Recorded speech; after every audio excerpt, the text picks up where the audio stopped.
Hello, welcome, नमस्कार, आदाब, सत श्री अकाल. कशा आहात तुम्ही? मजेत ना? बघा मित्रांनो, आपण शिकत आहोत चॅप्टर ग्रॅव्हिटेशन. आणि या चॅप्टरच्या आपल्या पाठीमागच्या लेक्चरला आपण काय शिकलो? तर आपण बघितलं अर्थ ग्रॅव्हिटेशनल ॲक्सेलरेशन, पृथ्वीचे गुरुत्व त्वरण. पृथ्वी ही तिच्या वरच्या कोणत्याही ऑब्जेक्टला काय करते? स्वतःकडे आकर्षित करते. आणि ज्या बलाने ही आकर्षित करते ते असतं फोर्स, अर्थ ग्रॅव्हिटेशनल ॲक्सेलरेशन. आणि ही ॲक्सेलरेशन ड्यू टू ग्रॅव्हिटीची जी व्हॅल्यू आहे ती कशाने दर्शवली जाते? तर ती स्मॉल जी या लेटरने दर्शवली जाते. मग याला ॲक्सेलरेशन ड्यू टू ग्रॅव्हिटी असं म्हणतात, पृथ्वीचे गुरुत्व त्वरण. आणि व्हॅल्यू जी आहे ही ॲक्सेलरेशन ड्यू टू ग्रॅव्हिटीची ही पृथ्वीच्या पृष्ठभागावरती, सरफेसवरती किती असते हे आपण इक्वेशन काय केलं? फाइंड आउट केलं आणि याची व्हॅल्यू काढली. ठीक आहे. मग ही व्हॅल्यू आपण कशी काढली? तर आपण याच्यासाठी न्यूटनचा गुरुत्वाकर्षणाचा सिद्धांत मांडला. F is equal to gmm/r². इथं m हा जो कॅपिटल आहे हा मास ऑफ द अर्थ साठी आहे. अर्थचं जे मास आहे ते खूप जास्त असतं आणि म्हणून त्यासाठी आपण कॅपिटल M वापरलेला आहे, प्लॅनेट आहे म्हणून. त्याच्यानंतर आपल्याला एक सूत्र माहिती आहे, F is equal to mg, mass into acceleration due to gravity. आणि ह्या सूत्रांना म्हणजेच इक्वेशन 3 आणि इक्वेशन 4 या दोघांना आपण कम्पेअर केलं ना आपल्याला काय मिळालं? mg is equal to gmm/r². या m ला इकडे गुणाकारात पाठवून द्या, या बाजूला तो गेला भागाकारात, m गेट कॅन्सल. आणि g ची व्हॅल्यू म्हणजे ॲक्सेलरेशन ड्यू टू ग्रॅव्हिटीची व्हॅल्यू काय मिळाली आपल्याला? gm/r². आता ह्या सगळ्याच्या सगळ्या किमती आपल्याला माहिती आहे, आपण त्या सूत्रामध्ये टाकल्या. 6.67 into 10 to the power of -11 into 6 into 10 to the power of 24 divided by 6.4 into 10 to the power of 6 चा वर्ग. सोडवलं आपण याला आणि याचं उत्तर आलं 9.77 मीटर पर सेकंड स्क्वेअर. ही आहे ॲक्सेलरेशन ड्यू टू ग्रॅव्हिटीची व्हॅल्यू अर्थची. ठीक आहे. त्याच्यानंतर ही जी व्हॅल्यू आहे ही प्रत्येक ऑब्जेक्ट वरती लागू पडते. आलं लक्षामध्ये? इथं कुठेही स्मॉल एम म्हणजे दुसऱ्या ऑब्जेक्टचा फरक नाही पडत, दुसऱ्या ऑब्जेक्टचा काही फरक पडत नाही, what ever mass of the second object. त्याच्यानंतर आजच्या लेक्चरला आपण काय बघणार आहोत? तर ही जी ॲक्सेलरेशन ड्यू टू ग्रॅव्हिटीची व्हॅल्यू आहे स्मॉल जी, ही व्हॅल्यू पृथ्वीवरती सर्व ठिकाणी सारखी नाहीये. ती पृथ्वीवरती म्हणजे पृष्ठभागावरती सुद्धा वेगवेगळ्या ठिकाणी वेगवेगळे आहे. तसंच ही जी ॲक्सेलरेशन ड्यू टू ग्रॅव्हिटीची व्हॅल्यू जी आहे ती पृथ्वीवरून जसं जसं आपण वर जातो तशी तशी ती बदलत जाते. आणि जसं आपण खोलीत जातो तसं सुद्धा ही व्हॅल्यू काय होत जाते? चेंज होत जाते. मग आजच्या लेक्चरला आपण हेच बघणार आहोत की ही जी ॲक्सेलरेशन ड्यू टू ग्रॅव्हिटीची व्हॅल्यू आहे ही कशी बदलते. मग हेच समजून घेण्यासाठी आपण पहिले जाणार आहोत variation in the value of G. आणि यातला पहिला आपण बघणार आहोत change along a surface of the अर्थ.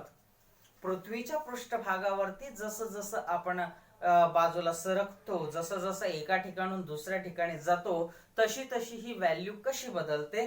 बघा तुमच्या स्क्रीनवरती. सी, कॅन यू रिकॉलचं उत्तर आपण घेतलं होतं कालच्याच लेक्चरला की जर ग्रॅव्हिटेशनल व्हॅल्यू नसेल तर काय होऊन जाईल. आता पुढे सरकूयात. Variation in the value of G. पहिलं A, change along the surface of the earth. Will the value of G is same everywhere on the earth, surface of the earth? त्याचं उत्तर आहे no. The answer is no. The reason is that the shape of the earth is not exactly spherical, and so the distance of a point on the surface of the earth from its center differs somewhat from place to place. Due to its rotation, the earth bulges at equator and flatter at poles. Its radius is largest at equator and smallest at poles. The value of G is thus highest that is 9.832 meter per second square at poles and decreases slowly with decreasing latitude, and it is lowest, that is 9.78 meter per second square at equator. आता बघा, ही जी acceleration due to ग्रॅव्हिटीची value आहे पृथ्वीची, ही सारखी नाही आहे. पृथ्वीवरती पृष्ठभागावरती जेव्हा आपण एका जागेवरून दुसऱ्या ठिकाणी जातो ती सारखी राहत नाही. याचं कारण आहे पृथ्वीचा आकार. जसं म्हणतात की पृथ्वी गोल आहे, पण ती एक्झॅक्टली गोल किंवा स्पेरिकल नाही आहे. तर तिच्या या कंटिन्युअसली गतिमान असण्याच्या कारणाने तुम्हाला माहितीये पृथ्वी स्वतःभोवती पण फिरते आणि ती सूर्याभोवती पण फिरते. स्वतःभोवती फिरण्यासाठी तिला संपूर्ण 24 तासांचा कालावधी लागतो स्वतःभोवती एक चक्कर पूर्ण करण्यासाठी. तर दुसरीकडे सूर्याभोवती एक परिक्रमा पूर्ण करण्यासाठी तिला 365 दिवसांचा कालावधी लागतो. आता म्हणूनच काय की ह्या रोटेशनमुळे तिचा जो आकार आहे तो इक्वेटर वरती काय झालेला आहे, बल्ज झालेला आहे, फुगलेला आहे, आणि पोल्स वरती तो काय झालेला, कमी झालेला आहे. आता जेव्हा आपण ऍक्सलरेशन ड्यू टू ग्रॅव्हिटीच्या व्हॅल्यू बद्दल बोलतो तेव्हा इक्वेटर वरती ही व्हॅल्यू सगळ्यात जास्त आहे. It is highest in equator. आणि ही व्हॅल्यू किती आहे तर 9.83 मीटर पर सेकंड स्क्वेअर. बघा, high at poles, not in equator. Poles वरती ही व्हॅल्यू सगळ्यात जास्त आहे. किती आहे ती, 9.83. आणि ही जी व्हॅल्यू आहे ही हळूहळू कमी होत जाते जसं जसं तुम्ही पोलकडून कुठे सरकता, इक्वेटोरकडे. इक्वेटोर म्हणजे विषुववृत्त, भूगोलामध्ये तुम्ही शिकलेले असणार आहे, पोल्स आणि इक्वेटोर. ठीक आहे. मग इक्वेटोरकडे जात असताना ही व्हॅल्यू काय होत जाते, कमी कमी होते, आणि at the equator it is becomes lowest 9.77 to be exact. 9.78 दिलेला आहे metre per second square in your book. आलं लक्षामध्ये. तर ही जी व्हॅल्यू आहे ही बदलत जाते on the surface of the अर्थ. त्याच्यानंतर चेंज अलॉंग द हाईट, दुसरा मुद्दा बघा स्क्रीन वरती पुन्हा एकदा. Please see on the earth, sorry, second point, change with the height. As we go above the earth's surface, the value of r in equation 5 increases and the value of g decreases. However, the decrease is rather small for heights which are small in comparison of the earth radius. For example, remember that the radius of the earth is 6400 kilometer. If an aeroplane is flying at a height of 10 km above the surface of the earth, its distance from the earth surface changes from 6400 to 6410 km, and the changes in the value of g due to it is negligible. On the other hand, when we consider an artificial satellite orbiting the earth, we have to take into account the change in the value of g due to the large change in the distance of the satellite from the center of the earth. Some typical height and the value of g at this height in the following table. बघा मित्रांनो, acceleration due to ग्रॅव्हिटीची value जशी पृथ्वीवरती बदलते, surface वरती, pole वरती ती सगळ्यात जास्त आहे आणि इक्वेटर वरती ती सगळ्यात कमी आहे. तसंच जसं जसं तुम्ही पृथ्वीवरून उंचीवरती जाता तसं तसं ही व्हॅल्यू बदलत जाते.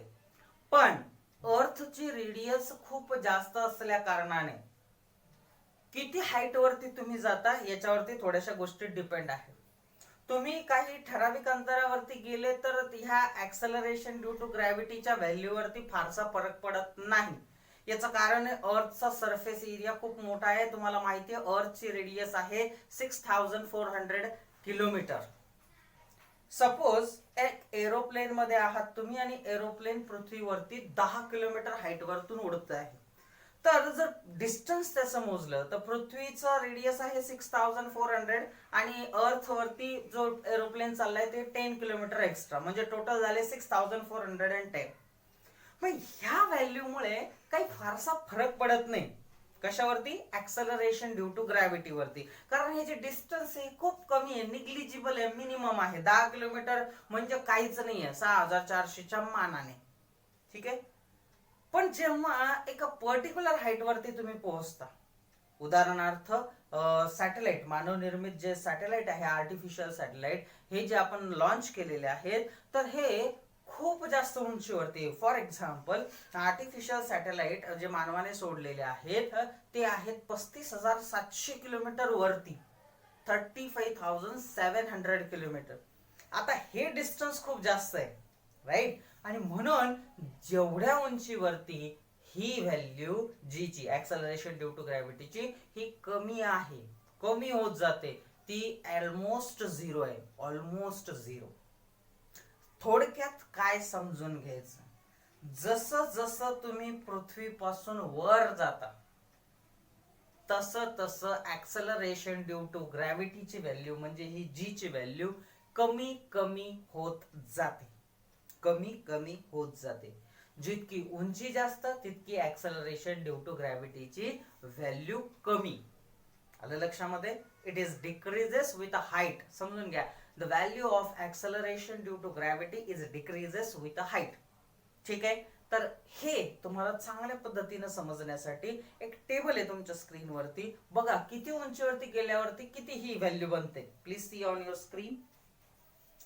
बघा, प्लेस, हाईट, हाईट किलोमीटर मध्ये आहे, त्याच्यानंतर जी ची value metre per second square मध्ये. बघा, सरफेस ऑफ द अर्थ जेव्हा तुम्ही असतात दोन ठिकाणी वेगवेगळ्या व्हॅल्यू, एक पोल वरती आहे 9.8 आणि इक्वेटर वरती आहे 9.77. म्हणजेच आता याचा ऍव्हरेज काढावा लागेल आपल्याला. मग ऍव्हरेज काढलं तर ते येतं 9.8 सरासरी.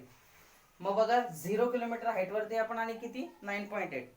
आता माउंट एव्हरेस्ट वरती जर तुम्ही पोहोचले आहे ना, जगातलं सर्वात उंच पर्वत शिखर आहे आणि त्याची उंची आहे 8.8 किलोमीटर जमिनीपासून उंची. ठीक आहे. मग ह्या माउंट एव्हरेस्ट वरती पोहोचले तुम्ही, तरीही या ऍक्सलरेशन ड्यू टू ग्रॅव्हिटीच्या व्हॅल्यूवरती काय परिणाम घडून येत नाही, ती तेवढीच असते 9.8. जेव्हा तुम्ही आता बघा maximum height reach by man made balloon, मानव निर्मित जो फुगा आहे गॅस पासून बनलेला, याने मानव निर्मित जो फुगा सोडला होता त्याने सर्वात जास्त उंची गाठलेली आतापर्यंत आहे 36.6 किलोमीटर उंच आपल्या पृथ्वीवरून. तेव्हा ऍक्सलरेशन ड्यू टू ग्रॅव्हिटीची व्हॅल्यू बनते 9.77. म्हणजे बघा तरी सुद्धा 0.3 चा डिफरन्स पडलेला आहे फक्त. Height of a typical weather satellite, मानव निर्मित जो हवामानाच्या दृष्टिकोनातून सोडलेला सॅटेलाइट आहे तो आहे 400 किलोमीटर उंचीवरती, आणि इथं ऍक्सलरेशन ड्यू टू ग्रॅव्हिटीची व्हॅल्यू बनते 8.7, म्हणजे 0.1 चा डिफरन्स पडलेला आहे. पण जेव्हा तुम्ही कम्युनिकेशन सॅटेलाइट बद्दल बोलता, दळणवळणासाठी सॉरी माहितीच्या संप्रेषणासाठी जो सॅटेलाइट सोडलेला आहे त्याची हाईट आहे 35,700 किलोमीटर, इतक्या उंचीवरती आहे तो पृथ्वीपासून. तर तेव्हा इतक्या उंचीवरती ही ऍक्सलरेशन ड्यू टू ग्रॅव्हिटीची व्हॅल्यू किती बनते 0.225, म्हणजे ऑलमोस्ट झिरो. बघा म्हणजे हे जे पूर्ण आहे 9.8 पासून ती कुठपर्यंत बनली डायरेक्टली 0.225, आणि 400 किलोमीटर वरती 8.7, म्हणजे 1 चा डिफरन्स इथं दिसतो आपल्याला. सांगायचं तात्पर्य हे की वरती जसं जसं तुम्ही जाता तसं तसं ही व्हॅल्यू कमी कमी होत जाते. त्याच्यानंतर आहे पुढचा मुद्दा, चेंज इन डेप्थ. बघून घ्या, the value of G also changes if we go inside the earth. The value of r in equation 5 decreases, and one would think that the value of g should be increased as per the formula. However, the part of the earth which is contribute towards the gravitational force felt by the object also decreases, which means that the value of m to be used in the equation 5 also decreases. As a combined result of change in R and M, the value of G decreases as we go deep inside the earth. बघा काय म्हणायचं यांना, equation 5 जे आपण बघितलं होतं ते काय, ते हे आहे बघा, G is equal to GM upon R square, है ना. ह्या किंवा equation 5 GMM upon R square. तर जसं पृथ्वीवरती तुम्ही जाता हाईट वरती जाताना जसं जसं तुम्ही वरती जाता तसं तसं ऍक्सलरेशन ड्यू टू ग्रॅव्हिटीची व्हॅल्यू कमी होते. त्याच पद्धतीनं इन द सिमिलर वे जसं तुम्ही पृथ्वीच्या खाली जाता, म्हणजे सरफेस ही जी पृथ्वी आहे हिला खोदून खोदून खोदून जेव्हा तुम्ही खाली जाता तेव्हा सुद्धा ही व्हॅल्यू कमी कमी होत जाते. समजून घ्या, तुम्ही वर जा किंवा तुम्ही खड्डा खोदून आत जा, पृथ्वीच्या ह्या तुमच्या वरच्या हाईट वरती किंवा खालच्या डेप्थ मध्ये सुद्धा ही व्हॅल्यू ऍक्सलरेशन ड्यू टू ग्रॅव्हिटीची व्हॅल्यू ही कमी कमी होत जाणार आहे. आता याचं कारण काय ते बघा. याचं कारण आहे की पृथ्वीचा जो पृष्ठभाग आहे तो, आपण बोलतो आहोत ह्या गोष्टींबद्दल. बघा, suppose this is the surface of the अर्थ. ठीक आहे, तुम्हाला समजून घेण्यासाठी हा पृथ्वीचा सरफेस आहे, पृष्ठभाग आहे. ठीक आहे, आता इथून जसं तुम्ही वरती जाता उंचीवरती तरी सुद्धा जी ची व्हॅल्यू जी आहे ती कमी कमी होत जाते, आणि जसं तुम्ही खाली जाता म्हणजेच डेप्थला खोलीमध्ये तरी सुद्धा ही जी ची व्हॅल्यू कमी होत जाते. थोडक्यात काय, आपण जी जी ची व्हॅल्यू मोजली ती सरफेस वरती आहे. कशावरती? सरफेस वरती. मग ही सरफेस वरती किती आहे माहिती आहे तुम्हाला? 9.8 ऍव्हरेज. मग भले तुम्ही इथून वर जा किंवा तुम्ही खाली जा, भलेही वर जा किंवा खाली जा, ही ऍक्सलरेशन ड्यू टू ग्रॅव्हिटीची व्हॅल्यू कमी कमी होत जाते. याचं कारण आहे की ही जी ची व्हॅल्यू कमी होण्याचं कारण आहे डिस्टन्स, रेडियस. ही रेडियसची व्हॅल्यू इन्क्रीज होत जाते. म्हणजे आपण बघितलं की ही जी रेडियस आहे किती आहे? 6400 किलोमीटर. कोणाची? अर्थची. जेव्हा तुम्ही उंचीवरती जाता तेव्हा ही रेडियस वाढत जाते, म्हणजेच काय होत जातं की ऍडिशनल डिस्टन्स वाढत जातं आणि जी ची व्हॅल्यू कमी होते. तसंच तुम्ही खाली जेव्हा जातात तेव्हा ही व्हॅल्यू ऍडच होत जाते रेडियसची, म्हणजे जी ची व्हॅल्यू या डिस्टन्सची व्हॅल्यू ऍड होत जाते, आणि म्हणून सुद्धा काय होत जातं की ही जी ची व्हॅल्यू कमी कमी होत जाते. मग ऍक्सलरेशन ड्यू टू ग्रॅव्हिटीची जी व्हॅल्यू आहे तिच्या 3 कंडिशन आपण बघितल्या. Change along the surface of the earth, change along the height and change with the depth. आता बघा, हे पुन्हा एकदा रिवाइज करू आपण की कशी कशी बदलते. Number 1, change along the surface of the अर्थ मध्ये काय, ती सगळ्यात जास्त असते पोलला, किती? 9.83, आणि ती सगळ्यात कमी असते इक्वेटोरला, विषुववृत्ताला, म्हणजे कुठं? 9.77 इतकी ती असते. पोल्स म्हणजे ध्रुव, ध्रुवावरती पृथ्वीचं ग्रॅव्हिटेशनल ऍक्सलरेशन सगळ्यात जास्त आहे, तर इक्वेटोर वरती विषुववृत्तावरती ते सगळ्यात कमी आहे. ठीक आहे, 9.77. दुसरीकडं change along with a height, as you go above from the surface of the earth the value of G decreases slowly. हळूहळू ती व्हॅल्यू काय होत जाते? कमी कमी होत जाते. आणि त्याच्यानंतर आहे changes with a depth, the value of G is also decreases slowly as we go into the depth. पृथ्वीच्या खोलीमध्ये जसं जातो आपण तशी सुद्धा ही व्हॅल्यू कमी कमी होत जाते. आलं लक्षामध्ये?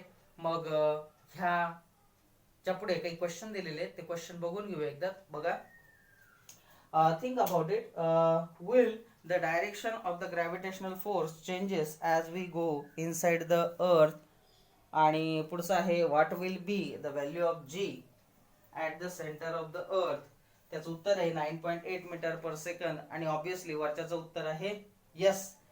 Every planet and satellite has a different mass and radius. Hence, according to the equation 6, the value of G on their surface are different. On the moon is about 1/6 times that of the value of the earth, as a result, using the same amount of force, we can jump 6 times higher on moon as compared to on the earth.